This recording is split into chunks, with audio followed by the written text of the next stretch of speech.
La lettre C. La lettre C peut chanter deux sons.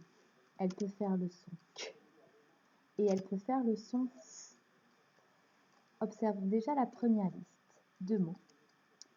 Casserole, culotte, colère, bec, déclaré, public.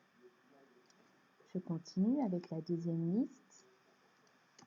Cygne, citron, cerise, silence, garçon, façade.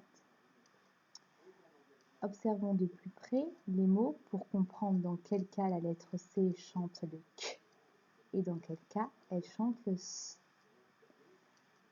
Je reviens à la première ligne. Casserole.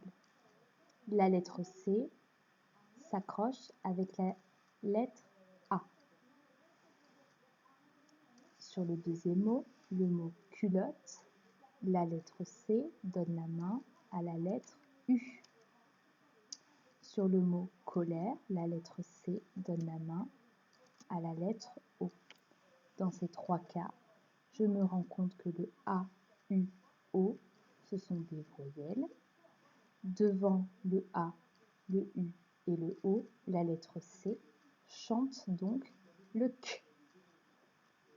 Je prends maintenant le mot bec, j'entends le son K. Et là, je vois que la lettre C est à la fin du mot.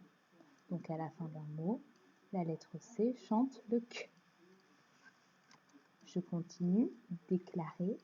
Là, je vois que la lettre C donne la main à la lettre L. La lettre L est une consonne. Donc devant une consonne, la lettre C chante le K. Enfin, je termine avec public. Public, je suis dans le même cas que dans le mot bec. La lettre C est à la fin du mot. Il n'y a rien après. Donc la lettre C chante le K. Autrement dit, j'ai déjà observé que devant les voyelles A, O et U, la lettre C chantait le K.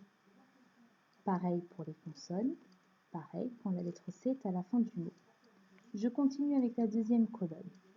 Cygne. Observons quelle est la lettre qui se trouve après le C. C'est le Y. Dans citron, la lettre qui suit la lettre C, c'est le I. Dans cerise, c'est le E. Dans silence, c'est le E. Autrement dit, je remarque que devant les voyelles E, I, Y, notre lettre C chante le S. On continue avec les deux derniers mots. Dans garçon et façade, nous observons que notre lettre C a quelque chose de particulier. C'est ce qu'on appelle une cédille. Effectivement, dans garçon, la lettre C se retrouve à donner la main au O.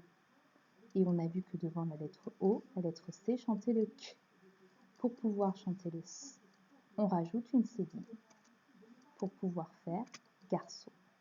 Pareil, devant la lettre A, la lettre C, pour chanter le S, va devoir mettre sa cédille.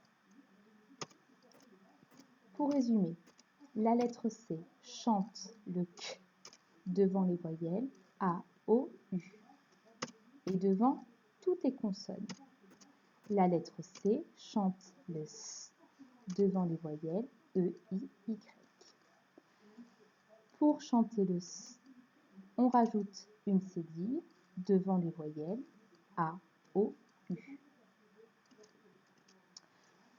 Dans un exercice, si je dois choisir entre le C et le C cédille, pour chanter le S, je dois bien regarder à chaque fois la lettre qui suit le C. Si c'est le A, O, U, je mettrai le C cédille pour pouvoir chanter le S. Si c'est le E, I, Y, je mettrai la lettre C normale. Exemple. Balançoire. Je suis devant le O. Donc devant le O, je suis obligée de mettre une cédille pour chanter le son S. Effacer. Je suis devant la lettre E. Devant la lettre E, je peux mettre le C. ça chantera le S. Je continue le son. Je suis devant la lettre O, donc je suis obligée de rajouter une cédille. Et enfin, dernier exemple, pharmacie. Je suis devant le I, donc je peux mettre la lettre C. Elle chante le S. Voilà, c'est terminé.